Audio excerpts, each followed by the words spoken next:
Thiruvananthapuram regional cancer സെന്ററിന്റെ പുതിയ ബഹുനില മന്ദിരം തിങ്കളാഴ്ച വൈകുന്നേരം നാടമുറിച്ച് ഉദ്ഘാടനം ചെയ്ത ശേഷം മുഖ്യമന്ത്രി പിണറായി വിജയൻ കത്രിക ആരോഗ്യമന്ത്രി വീണ ജോർജിന് കൈമാറിയപ്പോൾ ഇപ്പൊ കത്രിക മന്ത്രി വീണ ജോർജ് ആണെന്ന് എല്ലാവർക്കും അറിയാലോ. അപ്പൊ കത്രിക മന്ത്രിക്ക് കത്രിക കൈമാറുകയാണ്. എന്നിട്ട് പറയാണ് കത്രികയാണ്, സൂക്ഷിക്കണം, അരിവാൾ ചുറ്റിക നക്ഷത്രമല്ല, അരിവാൾ കത്രിക നക്ഷത്രമാക്കിയിരിക്കുകയാണ് CPM അവരുടെ ഈ ചിഹ്നം, അവരുടെ പാർട്ടി ചിഹ്നം ഇപ്പോൾ അരിവാൾ ചുറ്റിക നക്ഷത്രമല്ല, ചുറ്റിക പകരം കത്രികയാണ്. കത്രികയുടെ ഉപജ്ഞാതാവാണ് വീണ ജോർജാണ്. ഇങ്ങനെ നാണം കെടുത്തിയ ഈ സർക്കാർ, പിണറായി സർക്കാർ എന്തുകൊണ്ട് തോറ്റു എന്ന് നമ്മൾ ഈ ഇലക്ഷൻ കഴിഞ്ഞിട്ട് ചർച്ച ചെയ്യല്ലോ. പിണറായി സർക്കാർ എന്തുകൊണ്ട് 3ാം തവണ അധികാരത്തിലെത്തിയില്ല, തോറ്റു എന്ന് നമ്മൾ ഈ ഇലക്ഷൻ റിസൾട്ടിന് ശേഷം ചർച്ച ചെയ്യുമ്പോൾ ആരും ചിരിക്കേണ്ട, അങ്ങനെയാണ് സംഭവിക്കാൻ പോകുന്നത്. അങ്ങനെ ചർച്ച ചെയ്യുമ്പോൾ ആരാണ് ഒന്നാം പ്രതി? ഒന്നാം പ്രതി വീണ ജോർജാണ്. വീണ് കിടന്നുകൊള്ളുന്ന ജോർജാണ് ഒന്നാം പ്രതി.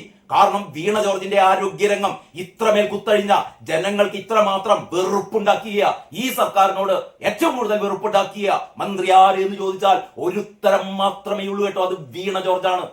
ആ വീണ ജോർജ് കത്രിക വാങ്ങിക്കൊണ്ട് ചിരിക്കുകയാണ് എന്ന് പറഞ്ഞാൽ അഹന്തയുടെ അധികാരത്തിന്റെ അല്ലേ, നിർലജ്ജം, ലജ്ജയില്ലാതെ ഇവർ ചിരിക്കുകയാണ്, നാണത്തോടെ ചിരിക്കുകയാണ്. കത്രിക നോക്കിയിട്ട് ഒരു പാവം വീട്ടമ്മയുടെ വയറ്റില് ഈ കത്രി, ഒരു വീട്ടമ്മയല്ല 2 വീട്ടമ്മമാരല്ലേ, ഈ കോഴിക്കോട്ടുകാരായ ഹർഷീനയുടെ വയറ്റിനുള്ളിൽ, ഏറ്റവും പുതുതായി ഈ എന്താ പറയാ ഉഷ എന്ന് പറയുന്ന വീട്ടമ്മയുടെ വയറ്റിനുള്ളിൽ രണ്ട് വീട്ടമ്മ.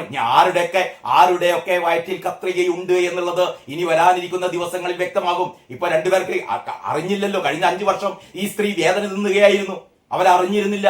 അവസാനം എക്സ്റേ എടുത്തു നോക്കിയപ്പോഴാണ് ഈ സർക്കാർ ആശുപത്രിയിൽ ഈ ശസ്ത്രക്രിയ നടത്തിയ സ്ത്രീകൾ മുഴുവനും ഇനി എക്സ്റേ എടുത്ത് നോക്കണം എന്ന് പറഞ്ഞാൽ എന്താ സ്ഥിതി? അപ്പോഴാണ് ഒരു കത്രിക കൊടുക്കുമ്പോൾ ഈ മന്ത്രിയുടെ മുഖത്തൊരു കുറ്റബോധം തന്നെയും വരണ്ടേ. കത്രിക വാങ്ങിയിട്ട് കത്രിക നോക്കിയിട്ട് ഇളിക്കുകയാണ് ഈ ആഭാസയായ ഊളയായ മന്ത്രി. അതാ ഒരു ഊള, 2 ഊളമാരുടെ ചിത്രമാണെന്ന് അബയിൽ കൊടുത്തത്. ഒരു പക്ഷേ കേരള രാഷ്ട്രീയത്തിലെ ലജ്ജാവഹമായ ഒരു ചിത്രമാണിത്. കത്രിക കൈമാറുമ്പോ പറയാണ്, ചിരിക്കുകയാണ് എന്ന് പറഞ്ഞാൽ ഞങ്ങൾക്കൊരു പ്രശ്നമില്ല, ഞങ്ങൾ കത്രികകൾ ഇങ്ങനെ വയറ്റിനുള്ളിൽ കുത്തിക്കെട്ടി വിടും, ഒരു പ്രശ്നവുമില്ല എന്ന് അഹങ്കാരത്തോടെ ധാർഷ്ട്യത്തോടെ പറയുന്ന പിണറായി വിജയന്റെ ഏറ്റവും പ്രിയപ്പെട്ട മന്ത്രി വീണ ജോർജ്.